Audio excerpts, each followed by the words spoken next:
Lord. അനുഗ്രഹിക്കപ്പെട്ട ഈ നല്ല പ്രഭാതത്തിന് കർത്താവിന് നന്ദി പറയുന്നു. ഒരു പ്രവചന ശബ്ദം ഇന്ന് പകൽ നിങ്ങൾക്ക് കൈമാറുകയാണ്.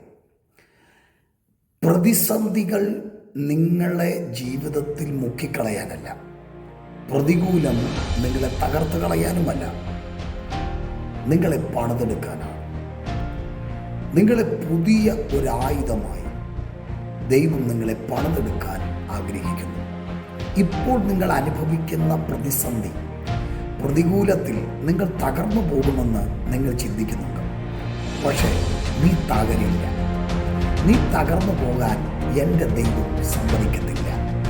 നിന്റെ പ്രതിസന്ധിക്ക് നേരെ പരിശുദ്ധാത്മാവ് വെള്ളത്തിൻ്റെ മീതെ പരിവർത്തിച്ചതുപോലെ നിന്റെ മുകളിൽ, ആ പ്രതിസന്ധിയുടെ മുകളിൽ പരിശുദ്ധാത്മാവ് പരിവർത്തിക്കാൻ തുടങ്ങിക്കഴിഞ്ഞു.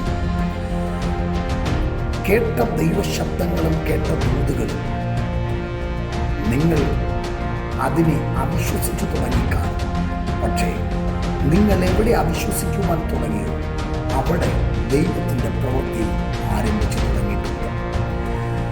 എപ്പോഴാണ് എനിക്ക് ദൈവത്തിൻ്റെ വിടുതൽ കാണുവാൻ കഴിയുന്നതെന്ന് നിങ്ങൾ ചിന്തിക്കുന്നു.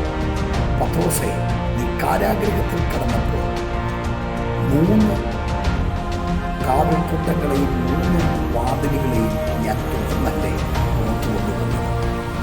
നീ സ്വപ്നം കാണുന്നവനെ പോലെയല്ലേ ഞാൻ നിന്നെ പുറത്തു കൊണ്ടുവന്നത്. ഇന്ന് പകൽ പരിശുദ്ധാത്മാവ് പറയുന്നു, പരിശുദ്ധാത്മാവ് നിനക്ക് വേണ്ടി ഇന്ന് പകൽ പരിവർത്തിക്കാൻ തുടങ്ങുകയാണ്. വിശ്വസിച്ചാലും അവൻ ഇന്ന് പകൽ നീ അത്ഭുതങ്ങളെ കാണും തീർച്ച.